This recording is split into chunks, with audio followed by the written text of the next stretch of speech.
पिछले वीडियो में हम लोगों ने पोषण की दो विधियां, स्वपोषण और परपोषण के बारे में जाना और देखा कि अधिकतर पेड़ पौधे स्वपोषी होते हैं, परंतु कुछ ऐसे पौधे भी होते हैं जिनमें क्लोरोफिल नहीं पाया जाता है और इसलिए स्वयं अपना भोजन संश्लेषित नहीं कर पाते हैं।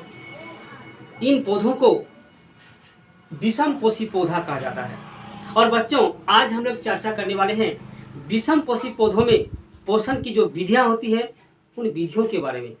सबसे पहले हम लोग चर्चा करेंगे परजीवी पोषण।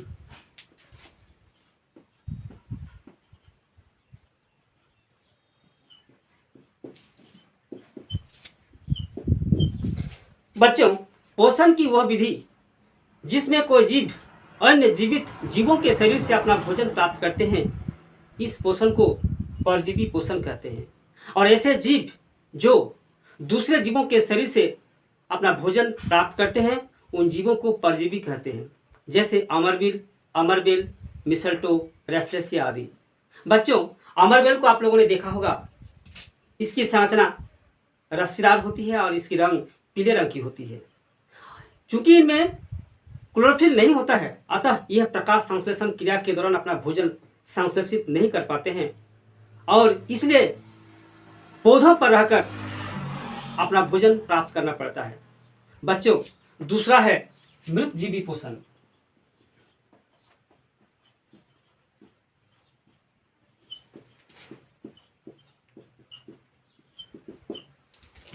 पोषण की वह विधि जिसमें कोई जीव मृत या विघटित जैविक पदार्थों से अपना भोजन प्राप्त करते हैं, इस विधि को मृतजीवी पोषण कहते हैं। और ऐसे जीव जो मृत या सड़े गले या विघटित जैविक पदार्थों से अपना भोजन प्राप्त करते हैं उन जीवों को मृतजीवी कहते हैं, जैसे फंगस और मशरूम। ये दोनों कवक के प्रकार होते हैं। बच्चों, आप लोगों ने बरसात के दिनों में मशरूम को हर जगह देखा होगा। और ये जो फंगस है, इस फंगस को आप एक क्रियाकलाप के द्वारा भी देख सकते हैं। और इनके लिए सबसे पहले आपको एक डबल रोटी लेना है। डबल रोटी को आप पानी से भिगो दीजिए और एक जगह पर रख दीजिए। 2-4 दिन बाद आप देखिएगा हरे भूरे या सफ़ेद रंग के धब्बे दिखेंगे। बच्चों, अगर इन धब्बों को आप आवर्धक लेंस या सूक्ष्मदर्शी की सहायता से देखेंगे तो आपको रुई के धागे जैसी संरचना दिखाई पड़ेगी। बच्चों, यही फंगस है। फंगस चमड़ों पर, कपड़ों पर, अचारों पर, ये हर जगह उग जाते हैं।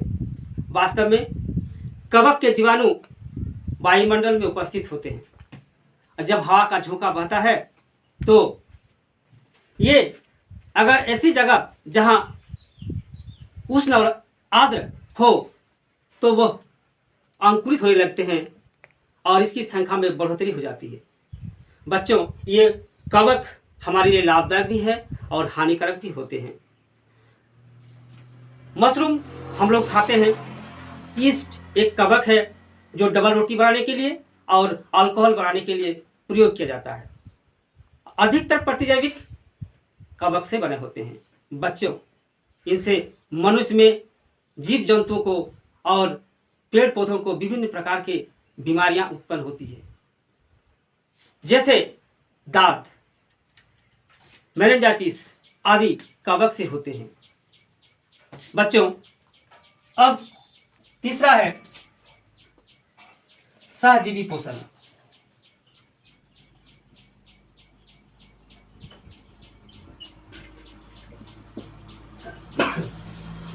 बच्चों, आप शायद ऐसे संबंध के बारे में सुने होंगे। इसमें दो जीव एक साथ आपस में मिलकर रहते हैं और भोजन तथा आवास एक दूसरे में बांटते हैं। बच्चों, पोषण की वो विधि जिसमें दो जीव आपस में एक साथ मिलकर रहते हैं तथा भोजन और आवास एक दूसरे में बांटते हैं, ऐसे पोषण को सहजीवी पोषण कहते हैं। बच्चों, एक सहजीवी संबंध जिसका नाम लाइकेन है। लाइकेन में शैवाल और कवक होते हैं और ये पुरानी नमीयुक्त दीवारों एवं पेड़ पौधों के तनों पर उगते हैं। कवक में क्लोरोफिल नहीं होता, शैवाल में क्लोरोफिल होता है। कवक शैवाल को रहने का जगह, पोषक तत्व और जल उपलब्ध कराते हैं। बदले में शैवाल प्रकाश संश्लेषण की क्रिया द्वारा जो भोजन बनाते हैं वह कवक को भी देते हैं। इस तरह कवक और शैवाल आपस में मिलकर रहते हैं। इस तरह के उदाहरण भी मिल जाते हैं, जैसे वायुमंडल में एक जीवाणु होते हैं जिसका नाम राइजोबियम जीवाणु है, और इस तरह के कई जीवाणु होते हैं जो वायुमंडल के जो नाइट्रोजन होते हैं उसका स्थिरीकरण करते हैं। बच्चों, नाइट्रोजन स्थिरीकरण का अर्थ होता है वायुमंडल के नाइट्रोजन को सोख कर पेड़ पौधों को प्रदान करना या भूमि पर संचित रखना। अर्थात वायुमंडल की नाइट्रोजन को सोखकर पौधों को प्रदान करने अथवा मिट्टी में जमा करने की प्रक्रिया को नाइट्रोजन स्थिरीकरण कहते हैं, और राइजोबियम जीवाणु इनमें से एक है।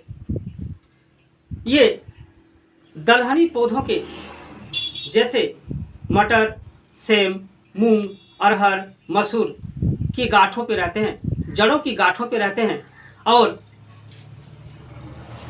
ये जो नाइट्रोजन होते हैं इसको उपयोग करने में सहायता करते हैं। बदले में जो भोजन बनाते हैं फलीदार पौधों द्वारा वह राइजोबियम जीवाणु को देते हैं। इस तरह राइजोबियम जीवाणु और फलीदार पौधे एक साथ रहते हैं। बच्चों, इससे किसान को एक फायदा भी होता है।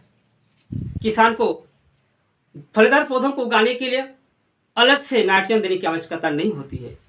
बच्चों, जब किसान बार बार खेती करते हैं तो इनमें पोषक तत्वों की कमी हो जाती है, जैसे नाइट्रोजन, फास्फोरस, पोटासियम। इन पोषक तत्वों की कमी को दूर करने के लिए इन्हें रासायनिक उर्वरक का प्रयोग करना पड़ता है। इससे खोया हुआ पोषक तत्व वापस मिल जाता है। बच्चों, अब हम लोग चर्चा करेंगे कीटभक्षी पादप के बारे में।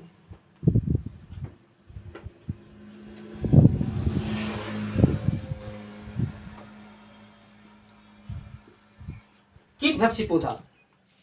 बच्चों, ऐसे पौधा भी होता है जो कीटों का भक्षण करते हैं, और इन पौधों को कीटभक्षी पौधा कहा जाता है, जैसे घटपर्णी, वीनस फ्लाईट्रैप, ब्लैटरवर्ड आदि। घटपर्णी एक विचित्र पौधा है। इनके पत्तियां घट में परिवर्तित जाती है जिसमें ढक्कन भी होता है, और जब कोई जीवाणु इसमें फंस जाते हैं तो इसको अवशोषित कर, इसके जो पोषक तत्व होते हैं इसको अवशोषित कर लेते हैं। बच्चों, ये जो कीटभक्षी पौधे होते हैं इनमें क्लोरोफिल होता है, प्रकाश संश्लेषण के द्वारा अपना भोजन भी बनाते हैं, परंतु इनमें नाइट्रोजन की कमी होती है, और ये इन्हीं जगह पे उगते हैं जहाँ नाइट्रोजन की कमी होती है। और नाइट्रोजन की कमी को पूरा करने के लिए कीटभक्षी पौधे कीटों का भक्षण करते हैं। बच्चों, हम लोगों ने विषमपोषी पौधों में जो पोषण की जो विभिन्न विधियां हैं हम लोगों ने उन पर चर्चा किया, और देखा कि अधिकांश पौधे स्वपोषी होते हैं और प्रकाश संश्लेषण क्रिया के द्वारा भोजन बनाते हैं, साथ ही साथ ऑक्सीजन मुक्त करते हैं। और ऑक्सीजन हमारे लिए परम आवश्यक तत्व है जिसके कारण हम जीवित रह सकते हैं। अतः सरकार द्वारा समय समय पर वृक्षारोपण अभियान चलाया जाता है, और मैं सभी बच्चों से अनुरोध करना चाहूँगा कि आप भी वृक्ष लगाओ, ताकि वर्तमान औद्योगिक युग में हमें कोई दूसरा मुसीबत आ न जाए। अगर ये वीडियो आपको पसंद आया तो प्लीज़ लाइक, शेयर और सब्सक्राइब जरूर कर दें।